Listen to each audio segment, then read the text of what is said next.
Tem uma ideia que volta e meia é propagada aí no meio psicanalítico que me incomoda bastante. A ideia de que nós não podemos culpar ou responsabilizar os nossos pais ou outras pessoas pelos problemas emocionais que nós apresentamos. Em vez disso, se diz que nós deveríamos nos responsabilizar pelos nossos sintomas. Essa ideia me incomoda bastante e é sobre ela, e é uma crítica a ela, que eu gostaria de fazer nesse vídeo de hoje.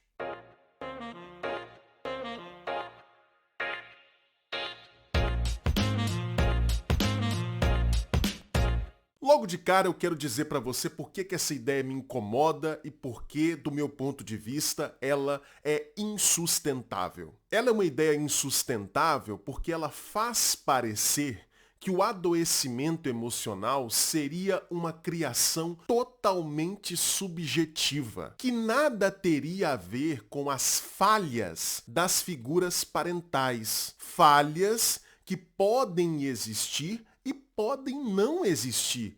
Ora, nenhuma pessoa em sã consciência pode negar o fato de que existem bons pais e existem pais ruins. Existem pais que cuidam adequadamente dos seus filhos e existem pais que não cuidam adequadamente dos seus filhos. Existem crianças que atravessam uma infância suficientemente boa e existem crianças que atravessam uma infância marcada por uma série de traumas. Nenhum ser humano em sã consciência pode negar esse fato, mas infelizmente no meio psicanalítico muitas vezes os autores parecem não querer reconhecer essa obviedade. Em outras palavras, essa ideia de responsabilização pelo próprio sintoma, responsabilização pela própria desordem. Em outras palavras, essa ideia faz parecer que nós estamos dizendo para as pessoas que não tem a menor importância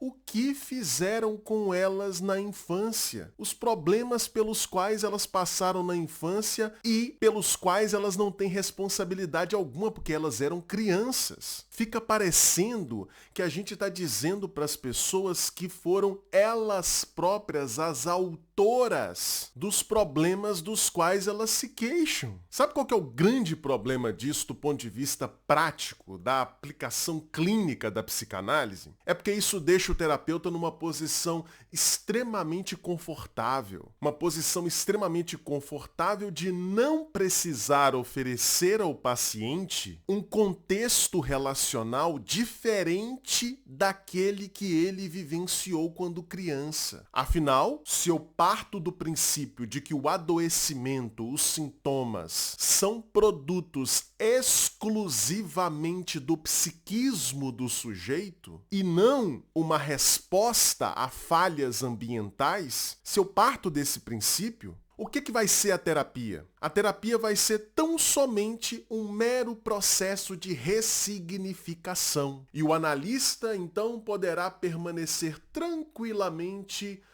apenas na sua posição de um mero espelho, que só devolve para o paciente aquilo que lhe chega, que não acrescenta nada. Entendeu? Se eu acho que os problemas do paciente são coisas que ele próprio criou, pelas quais ele próprio é responsável, que não tem nada a ver com os ambientes nos quais ele foi criado, que tem a ver só com a estrutura dele, eu vou entender então que o meu papel como terapeuta não é fazer nada de diferente, mas apenas ser um espelho neutro que reflete para o paciente aquilo que ele próprio traz. Ora, é inegável, gente, absolutamente inegável, que os problemas emocionais de uma pessoa que foi criada por pais abusivos, é inegável que esses problemas são uma resposta dessa pessoa ao comportamento abusivo desses pais. Nesse sentido, é absolutamente necessário do ponto de vista terapêutico que essa pessoa seja capaz,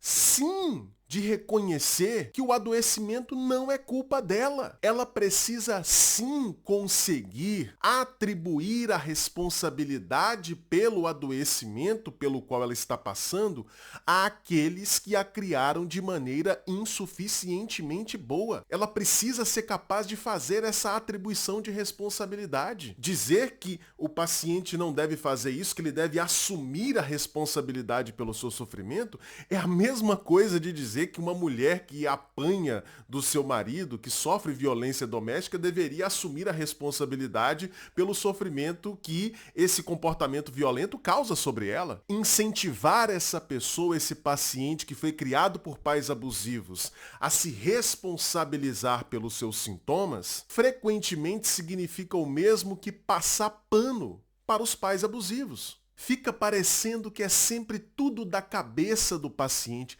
É muitas vezes isso que acontece nas terapias psicanalíticas.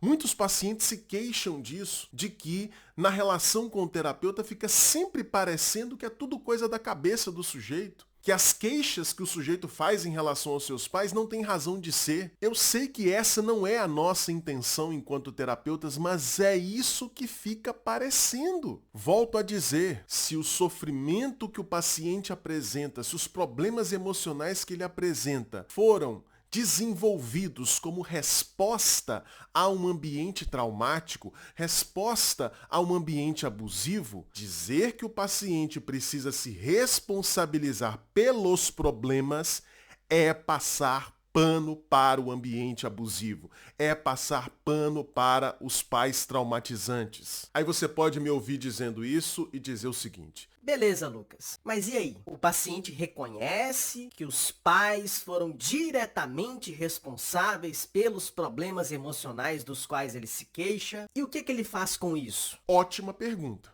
É aí que entra a verdadeira responsabilização. Essa ideia de responsabilização pela desordem da qual o sujeito se queixa é muito problemática. A verdadeira responsabilização não é pelo sintoma, pelo adoecimento. A verdadeira responsabilização deve ser pela mudança. Veja, por mais que nós reconheçamos a culpa dos nossos pais ou de quaisquer outras pessoas, o fato é que agora, depois que as situações traumáticas passaram, a batata quente do adoecimento está em nossas mãos. Infelizmente, não dá para mudar o passado. Não dá para voltar no tempo e desfazer aquilo que foi feito. Nesse sentido, nós não temos alternativa a não ser nos responsabilizarmos pela mudança, não pelo sintoma, não pela doença, mas pela mudança. É essa a verdadeira responsabilização que nós deveríamos estimular nos nossos pacientes. Reconhecer a responsabilidade do outro